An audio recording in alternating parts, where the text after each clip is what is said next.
de Jane Austen, Orgulho e Preconceito, capítulo 34. Depois de todos eles terem partido, Elizabeth, como se tensionasse exasperar-se ainda mais contra Mr. Darcy, escolheu como ocupação a leitura de todas as cartas que Jane lhe enviara, desde que ela, Elizabeth, estava em Kent. Elas não continham nenhuma queixa expressa, nem relembravam acontecimentos passados ou comunicavam sofrimentos presentes. Contudo, em todas elas, em quase cada linha, sentia-se a falta daquela animação que sempre caracterizara o estilo de Jane e que procedia da serenidade de um espírito tranquilo e bem disposto para consigo mesmo e para com todos. Com uma atenção maior do que na primeira leitura, notava agora a inquietude traída em algumas frases, a vergonhosa jactância de Mr. Darcy a respeito dos sofrimentos que ele pudesse ter causado, fazia que ela sentisse mais dolorosamente os sofrimentos de sua irmã. Consolava a ideia de que dentro de 2 dias ele sairia de Rosings e, sobretudo, que em menos de 15 dias ela estaria de novo junto de Jane e em situação de, com toda sua afeição, contribuir para o restabelecimento de sua tranquilidade. Ao pensar na partida de Darcy, lembrou-se de que o primo também o acompanharia. Mas o coronel Fitzwilliam dera claramente a entender que não tinha quaisquer intenções. E, embora ele fosse muito simpático, Elizabeth não estava disposta a sofrer por sua causa. Enquanto assim pensava, foi subitamente despertada pelo som da campainha da porta. A princípio, ficou um pouco emocionada com a ideia de que pudesse ser o coronel Fitzwilliam, que já uma vez aparecera bastante tarde e que agora viesse saber notícias dela. Essa ideia, porém, foi logo banida e a emoção foi inteiramente diversa quando viu, para sua imensa surpresa, Mr. Darcy avançar pela sala. Um pouco em atropelo, ele fez-lhe várias perguntas sobre sua saúde, atribuindo sua visita ao desejo de a vir encontrar um pouco melhor. Ela respondeu-lhe com fria amabilidade. Darcy conservou-se sentado durante alguns instantes e depois, levantando-se, pôs-se a passear pela sala. Elizabeth estava espantada, mas nada disse. Após um silêncio de alguns minutos, aproximou-se, agitado, e disse: Em vão tenho lutado, mas de nada valeu.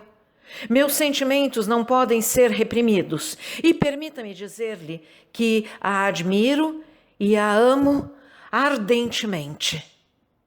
Elizabeth ficou pasmada, olhou-o fixamente, corou, duvidou e não pronunciou palavra.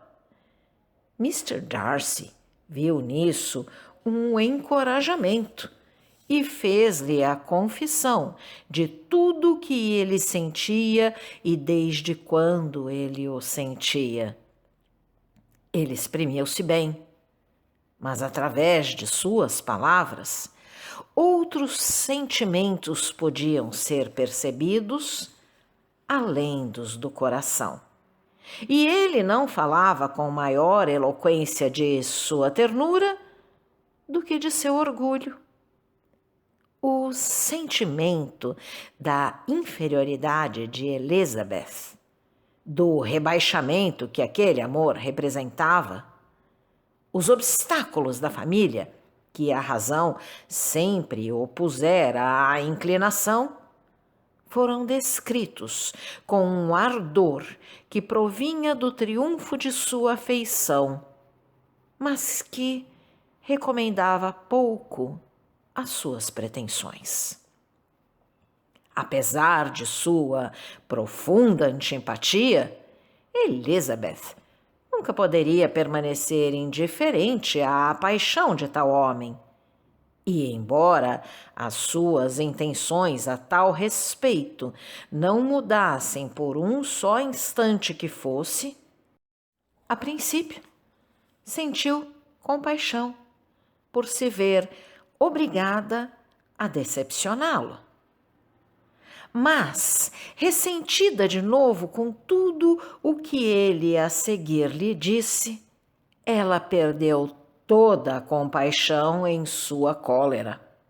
Procurou, no entanto, dominar-se para, com paciência, saber responder mal ele acabasse de falar.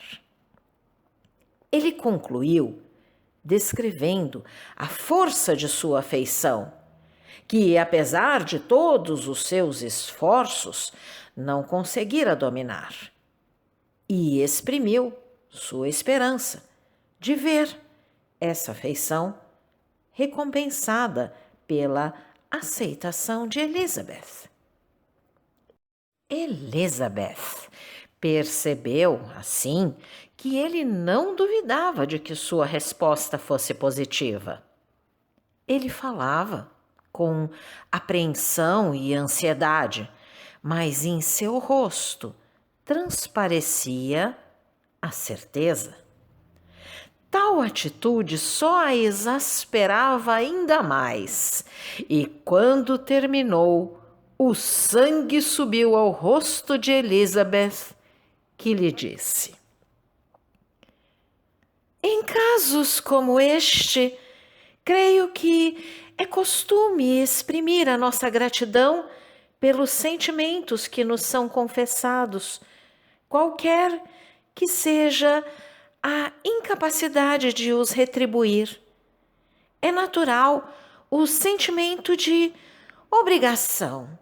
E se eu me sentisse de qualquer modo reconhecida, não deixaria de lhe agradecer.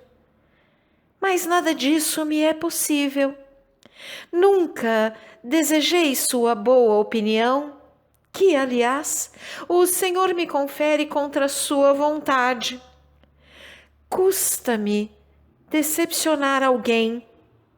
Não é propositadamente que o faço, e só me resta esperar que a decepção não dure muito.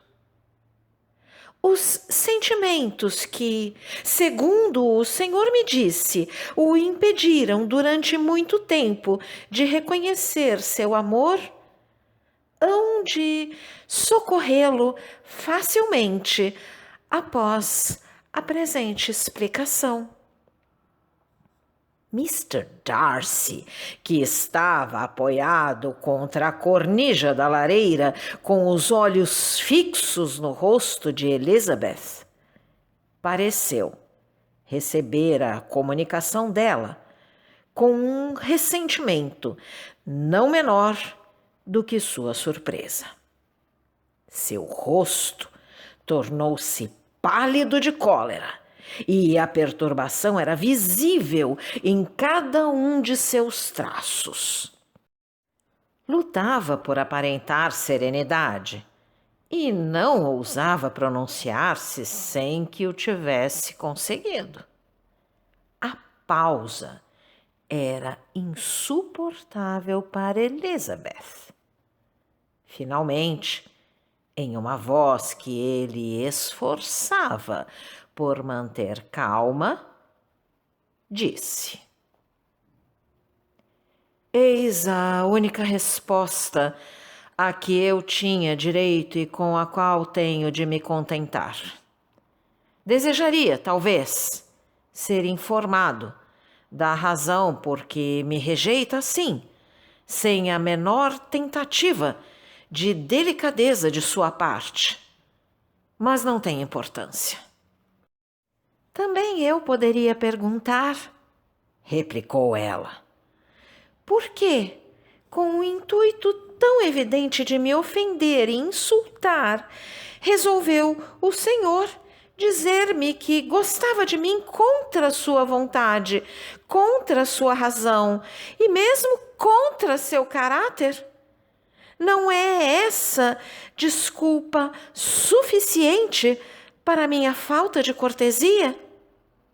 Se é que realmente cometi essa falta. Mas tenho outros motivos para me sentir ferida. O Senhor conhece-os bem.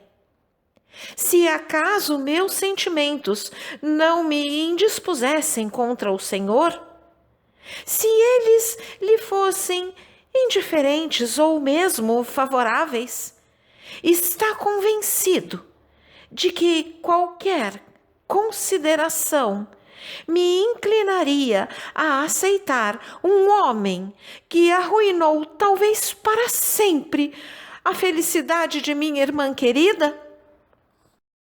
Ao ouvir pronunciar tais palavras, Mr. Darcy mudou de cor. Mas a emoção durou pouco, e ele continuou a ouvir sem tentar interrompê-la. Tenho 1001 razões para pensar mal do Senhor, prosseguiu Elizabeth. Nenhum motivo poderá desculpar o ato injusto e mesquinho que praticou. O Senhor não ousará, não poderá negar que foi o principal, se não o único, agente na separação daquelas duas pessoas e em expô-las à censura e ao ridículo do mundo. Uma delas por capricho e instabilidade, e a outra pela decepção de suas esperanças, envolvendo-os em uma situação extremamente embaraçosa. Ela fez uma pequena pausa e viu, com grande indignação, que ele a escutava com ar de quem não sentia a menor ponta de remorso. Ele olhava até com um sorriso de incredulidade afetada. Acaso nega o que fez? Replicou ela. Com uma fingida tranquilidade, ele respondeu: não desejo negar que fiz tudo o que pude para separar meu amigo de sua irmã. Nem tampouco negarei que me alegro com esse êxito. Fui mais previdente para com ele do que para comigo próprio. Elizabeth desdenhou mostrar que compreendera a delicadeza desta observação, mas seu sentido não lhe escapou, nem era de natureza a aplacá-la. Mas não é apenas daí que data minha antipatia, continuou ela. Muito antes disso, já eu tinha opinião formada a seu respeito. Seu caráter foi-me revelado há alguns meses atrás por Mr. Wickham. Que se lhe oferece dizer a esse respeito? Que ato imaginário de amizade poderá o Senhor alegar para se justificar? Que falsos motivos poderá inventar para iludir os outros? A senhora denota um ávido interesse por esse cavalheiro, disse Darcy com uma voz menos firme e corando intensamente. Qual a pessoa que conheça seu infortúnio pode deixar de se interessar por ele? Seu infortúnio? Repetiu Darcy com desprezo. Sim, seu infortúnio foi realmente grande. E foi o senhor que o infligiu, exclamou Elizabeth energicamente. Foi o senhor que o reduziu a seu estado atual de pobreza, de relativa pobreza. Foi o senhor que lhe recusou as vantagens que lhe estavam destinadas.